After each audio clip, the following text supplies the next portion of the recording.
You've asked and we've listened. For today's episode, it's time for a walk around behind the scenes of Ropley MPD. And believe me, there's been a lot going on. Welcome to In the Loop.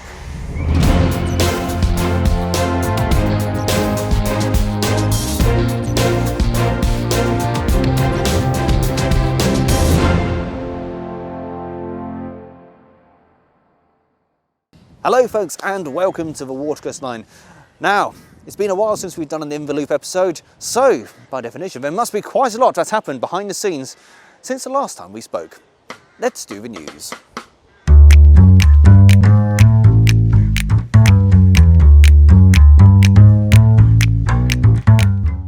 Right, let's start with one of our quests, an update on Hampshire Unit 1125, better known as Thumpers. Currently, there's been a lot of work going on in the background. A team of dedicated volunteers have been working tirelessly on it. Essentially, with these units, they were designed to last for about 15 years. They were a stopgap unit. However, this one is 65 years old, but it is important to us. These ran the Watercress Line or the Mid-Hants Road before it closed, and in fact this one was on the last train and was the last Thumper to touch MHR metals in the service, so it's frightfully important to us. Now mechanically it's actually pretty sound, it's the bodywork which is the issue, again being designed to last for 15 years. So some teams have been firing it up and working on the batteries just to keep it mechanically sound, and they're currently working on the bodywork as well, including taking it down into the yard to do some work there, a thorough visual examination, and it actually drove up under its own power. So yes, a lot of background stuff at the moment, and if you would like to keep track of what's happening with Thumper 1125, then the group you need to follow on Facebook is 1125 Thumper, and I'll put a link in the description below. Now for all of you diesel fans up there, I have some excellent news. For we have our diesel driver experiences on sale at the moment. We have a mix of pretty much everything you can see in shot, from our Class 20s to 47 to shorter experiences with our shunter and even our Class 50 line when it returns. All the details on the website. Do visit watercressline.co.uk for more information and to book your place. Now looking at the Urie Locomotive Society and their engine of 499, the tender here, there's a lot of work has been going on. So at the front is completely finished, riveted up, and both sections have now been aligned. These are quite interesting tenders because they're actually effectively in two parts and they have different lubrication as well. If you look at 506, it's a similar story. You have two wheels on one bogie, two wheels on another bogie. That means you can have a longer tender and they can go around the tight corners. At the front here, they have the rubbing block, which is what's actually in contact with the front chassis of the boiler and locomotive part of it.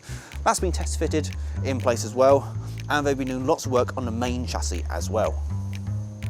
In the yard, they currently have the wheels for 499, which are currently mounted on the whale wagon, which has been donated for the National Rail Museum. The wheels are currently being painted, and they're featuring that lovely holly green that 499 will eventually be outshopped in. Of course, if you do want to keep up to date with everything happening with 506 and 499, then they have a fantastic magazine called Stovepipe, and they're always looking out for new members. So well worth a look at, and I'll put their website link in the description below. Now, over here in the Carriage works, first thing is one of our coaches has been brought in. This is a first class coach. It's been out of service for quite a while now, and as you can see, it needs a bit of TLC. Historically, they've had problems with water ingress, which is what the rusting at the top there by the guttering, and all of these cracks are here as well. So water gets in, pushes out that paintwork. So we're going to start lowering it down, do a thorough examination, and work out what it needs done. It might be a case to take it down to bare metal, but if you look at the other side, quite a different story. It's fared quite well. They'll also be examining the door pillars because this is part of structure and safety, and they're also doing some work on the bogies and underframe chassis. So with this one, yes, a lot of body work to be done. Now looking at our bullied brake coach, work is currently still progressing on the roof boards. So we've got some narrow boards here, and as you notice, as you get higher up, the profile sort of shallows out. So you have a mix of really narrow boards here and then wide boards on the top. Tim is currently machining down the wide boards, and they'll have tongue and groove, and they'll be going in place to make it watertight. Now, further up the line at Alton, if you go to the station, you'll notice the new waiting room. It's been refurbed from what was the shop originally, and it looks absolutely fantastic. A really good bit of work done, and in days of changeable weather like it has been today, very much needed. Now in just a week's time, it'll be our Springsteen Gala. 3 days of intensive action and 3 amazing visitors. First one is Jubilee Leander, the second one is Lambton Tank number 29, and of course, not forgetting our Battle of Vincent Manston. It's going to be a fantastic 3-day weekend, lots of intensive action, and if you would like to find out more information including timetables and how to book tickets, visit watercressline.co.uk. Now, in an unrelated note to this video, I need to issue a minor correction and an apology. In a previous video, we looked at locomotive livery, some of history and the entertaining controversies surrounding it. And one story we talked about was one between William Stroudley and Harry Wainwright. Thank you very much.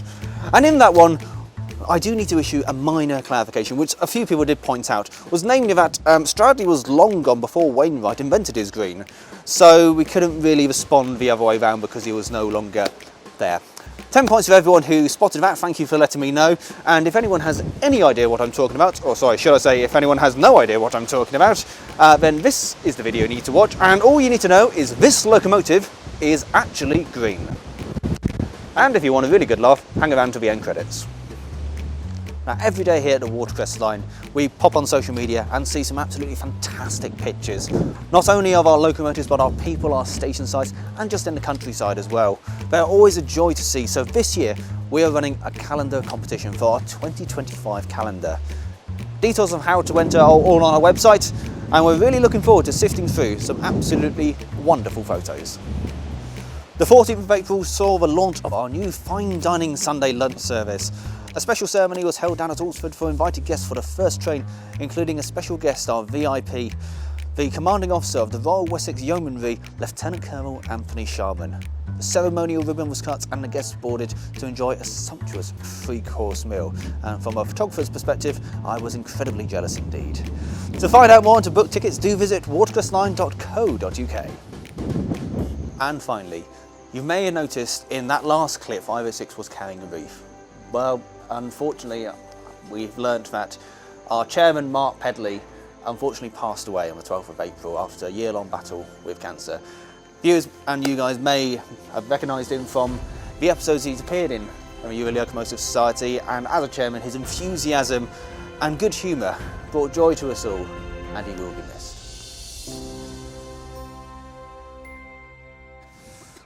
Well, a lot's happening here at the Watercress line. Now on to today's main topic, and we've had quite a few requests, so let's go for a walk around of Ropley MPD with our foreman Mark. Hi, most of you know me by now. I'm Mark at Ropley. We're just going to do a quick walk round for you, the workshop on the locomotive side, so you can see what's going on. To my left, we've got 92212 chassis. That's now arrived. As most of you will have seen in the announcement, that's back for us to overhaul. To my right, we've got 34007's tender tank. This has been lifted back off the chassis, as it was only ever temporarily placed on the chassis a few years back. This has been lifted off to enable some finishing work on the chassis, which you'll see in the workshop in a minute.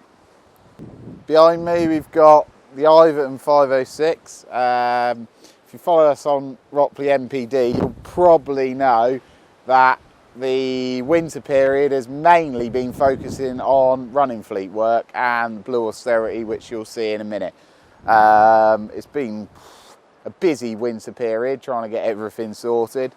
So going to the Ivert first, that was stopped in December for some firebox repairs. The firebox repairs have been done. Whilst we're at it, it's had an annual boiler exam. The chimney's been replaced because the old one was rotten. It's also had a piston and valve exam, which entailed reboring the valve bores and a set of new rings. Also had the crossheads machined as well. 506 has been a bit simpler. Again, unfortunately, that had firebox work as well, but we finished that and that re-entered traffic towards the end of March, and that's also been for its annual boiler exam.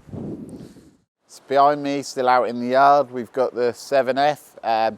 Nothing in earnest happening to it yet, but we have made a little bit of a start. The owning group would like to assess the condition of the boiler. So we're pulling the steam pipes and superheater elements out and all the associated parts. So you can see a steam pipe sitting on the front. That'll enable the tubes to be cut out then, and then the boiler can have an assessment in the sort of next couple of months.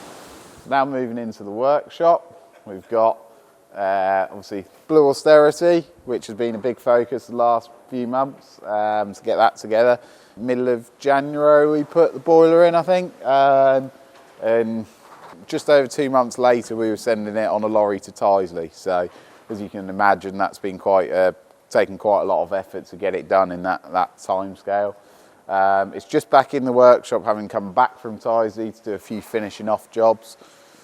Obviously, I think as you probably know, but the overhauls entailed quite a bit of work, mainly on the mechanical side, where it's had a complete new cylinder block, which is the first in preservation for an austerity.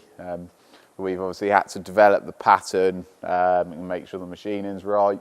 We've also spent quite a bit of time this overhaul trying to improve the cab side of things to make it a more user-friendly engine. It'll also be more useful for footplate experiences now because there's a lot more space up there. It'll just generally be a more user-friendly engine. Behind us is the Peckett sitting on the jacks. Over November, December, it had a hire away to Midsummer Norton. It was quite a successful hire, I believe. They quite enjoyed it. It's now come back from that on the jacks to have a issue with a tyre sorted, which should be back to us this week, and we can get that back together and out for the gala, which is a couple of weeks' time. Over here is 499's front bogie, which is all but complete. Literally all that remains is a few grease pipes to make and put on it, and other than that, that's done. So that's had full axle box overhaul. The horns ground as part of that, 2 new springs, spring hangers have been replaced and pins, and the centre slide looked at, so that's all but done and ready to go on under the chassis when that time comes. Right, so 75079 has been a bit quiet this side of Christmas really, just because of everything else going on, which has taken a higher priority, but now we should be able to get a little bit more labour back on it. So the axle boxes are all finished machined, they're done, fitted to the axles. They had new axle box crowns, as I think you saw in a previous video. They're all done. The new springs have been fitted up with the spring hangers, so they are literally waiting to go under the engine now. Chassis-wise, we're nearly there. We've been able to get them under.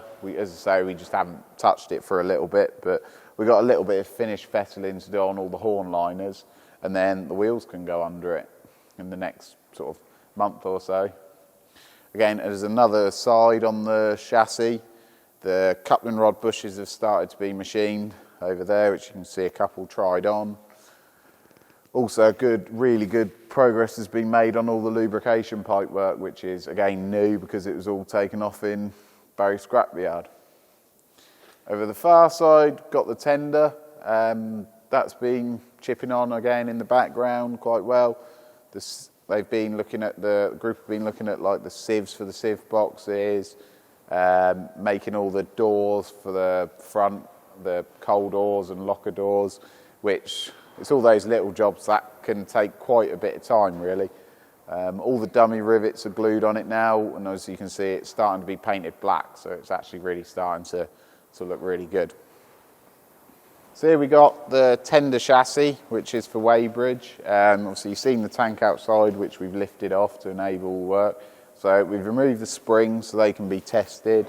We're just going through, basically examining all the welds, all the structural side of it, because of the aspirations the owning group have to send it mainline in the future.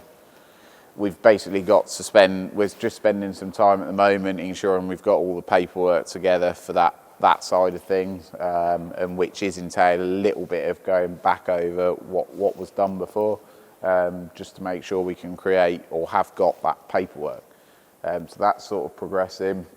Next stages on this will be to finish off making all the brake gears. We've got some of it, there's still some of it to make. We'll get the brake gear made, and then we'll be looking to put the tank back on it to finish plumbing up and all the, again, other little fiddly jobs that go with it. So in the wheel drop shed now, we've got Leander sitting on top of the pile. This is obviously come for our spring gala. This is come courtesy of the Beat family. We've also got the Lambton tank coming from the North York Moors, which isn't here with us yet. This arrived a couple of weeks ago. We've steam tested it, examined it, so this is sort of waiting to go really. Behind it we've got Manston, again visiting, or in some ways visiting for our spring gala. This will be one of the last opportunities to see it running here before it goes back to Swanage later in May. That's just in here now for some running repairs, like we've overhauled the clacks because they started to pass by, and a few other bits and bobs. It's obviously run the main of the service at the start of the year, done us really well over steam illuminations. So yeah, we're really grateful to Swanage and Southern Locos for the loan of that to help us out. Right, so up in the boiler shop now. We've got CP's boiler behind me. Reached a monumental milestone now because it's got water in it. So last few weeks has really been finishing off jobs. But again, like all these things, takes a while going through all these finishing off jobs. So they've been bluing and fitting the mud hole doors properly. Blow down valves been overhauled. There's been a load of tooling on the firebox, and the regulator is now fitted. So yeah, that's just about there now. As I say, it's got water in it, and we're just getting ready for hydraulic. There are a few, you might be able to see in the background, a few little drips, but that's perfectly normal. Some of them might seal up, and some of them will, a bit of tooling up, and they'll be fine. To be honest with you, it's really good. Yeah, really good, not bad at all. So yeah, that's a really good milestone, and really well done to everybody involved over the years. To my right, 499's boiler. Last week we flipped it onto its back, so that's had some copper welding done on the lap seams recently, so that can be finished off now in the next few weeks. And then the laps need riveting up. We've got a bit of building up work still on the tube plate, on the foundation ring, sorry. And then we're sort of starting to think about putting steel work on it really. So that's making good progress. Also a few other bits and bobs have been done, like the gauge frame mounting pads on the door plate have been replaced. Bit of building up work going on the front tube plate, and some rivets to be changed. 75's boiler. So again, much similar to that, but a little bit further on really. So the patch on the bottom of the door plate is now tacked in place. And we're now on to sort of just trying up the throat plate really, so we can get that fettled up and fitted on. Other little bits going on this boiler have been like bluing faces and that sort of thing really. All three boilers as well, we have had all the dome faces machined, which we got hired in a machine to do, so that was really good. So that concludes it on the loco side pretty much. Thanks for watching. Hope that's been a useful insight into what's going on and has been going on recently. Give us a follow on Ropley MPD if you want to stay up to date on what's going on. Cheers. Well, a lot's happening here at Ropley as always, and a huge thank you to Mark for showing us around. That's it from us this week. If you would like to keep track of everything happening at Ropley MPD, then do follow him on Facebook at Ropley MPD, where the guys behind the scenes post regular updates, and it is absolutely fascinating, so well worth a follow. That's it from us this week. Thank you so much for watching, and we'll see you next time.